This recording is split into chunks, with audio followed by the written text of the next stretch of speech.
Welcome to week 2 of the Minicut. So starting with a physique update. So apologies, posing is still pretty poor, especially on some of the shots. Admittedly, probably not posing anywhere close to what I would be if I was coming up for a competition, but I am strongly considering changing that. But what we're looking at is over the last 2 weeks I've dropped £5, so that's £2.5 average. That sits me with about £6 to £10 left to go over the next 6 weeks. So looking at about a £1 to £1.5 loss per week. If you look at the tracking sheets, the link is in the description below. You might spot that there was somewhat of like a kind of a refeed day. I'm not too sure if it was just my mind or the t-shirts that I wore, but Monday, Tuesday I did feel flat, and I'm not that deep into a diet to be feeling that flat feeling, but I was feeling flat at that point. Maybe it's just the training intensity not being as high. And also I was really craving some Rice Krispies, and my fat for the day was pretty low, so I pretty much turned it into a refeed, which meant I came up to like just under maintenance calories, about 3,100, and packed in a load of Rice Krispies because it's what I fancied, and that didn't seem to go. I felt fuller the day after, and it didn't seem to do any damage in terms of scale weight. So potentially I might utilise a refeed day here and there. Coming up next week is my girlfriend's birthday, so we will be going out. I will be eating steak. I'll probably be eating cake as well, and I'm going to use that meal. It's going to be a nice meal. We're going to a really nice restaurant, but I will use that as kind of somewhat of a refeed so that I don't feel restricted at that point and I can enjoy the meal and the moment. So that's how things are going in terms of kind of the Minicut, in terms of numbers. It was also a deload week, and what happened is, one, I didn't record any training footage.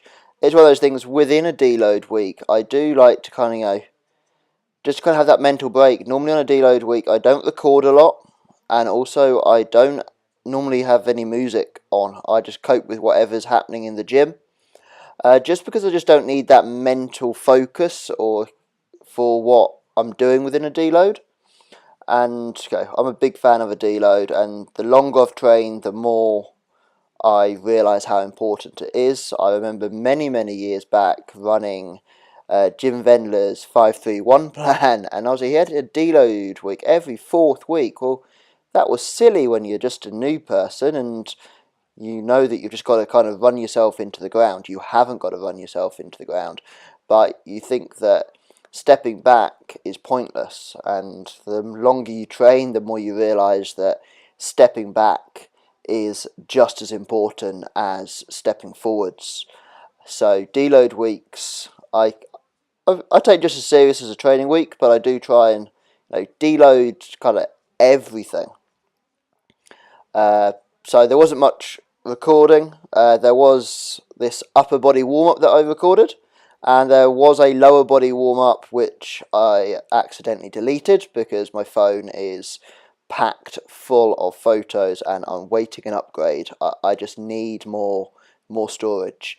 So deload week went, for me, as a general rule, there's an exception that I'm going to talk about. Deload week for me, I generally drop loads by about 10%, or if it's a dumbbell movement, say if it was 30 kilo dumbbells, I'll drop down to 27.5s, and I will just hit the lowest rep target. So if it was an 8 to 12 reps is what I normally use for that movement, I would just perform 8 reps. I reduce sets by 1. And then that normally leaves my RPEs somewhere around that 6 to 7. So just enough that I'm kind of doing something, but there's loads left in the tank. The only exception to this was my key compound lifts. I halved the sets from 4s down to 2s, but I did keep intensity a little bit higher, only dropping by 5%. And to be fair, I really preferred that this time round with those key compound lifts, just because then you haven't gone too far away from that heavy weight. So when I came in to my next training week, it's not like, oh wow, I've got to slap an extra 10-15 kilos on the bar. It's very much, I think it worked out for like squat, I had to put 2.5 kilos on the bar and just get an extra 2-3 reps, which that's absolutely fine. So it kind of keeps me accustomed to that heavy load. I probably won't run a deload like that every time, but this time it worked really well. The other big key component with the deload is that, it's a time to recover. So I do always try, address any niggles, any tight points. So with sessions taking less time, I just have a little bit more time to probably spend on a foam roller or a lacrosse ball, just targeting those areas. In a perfect situation, I would definitely book in a couple of sports massages. This time I didn't. Then also outside of that, I tried to stay active. Still reach my daily steps. It's a deload week. It's not a rest week. It's not sit on my bum and become a couch potato. It's preparing myself for that next week. You'll hear some people term it as a reload week, and I really do agree with that to some point. It's not stopping to recover as much from what you've just done as much as it is to prepare yourself for your next training block. And I think that there's a very good way and a positive way to look at a deload, is to look at it as a reload. I didn't have to test anything out in this deload, but I would normally use a deload if I think there's going to be a movement change. So even something very small, maybe a lying leg curl to a standing leg curl, or just changing the loading pin that I load it upon. So sometimes I would use that within a deload week to kind of get a feel for the movement if I think I'm going to make a change. But no changes.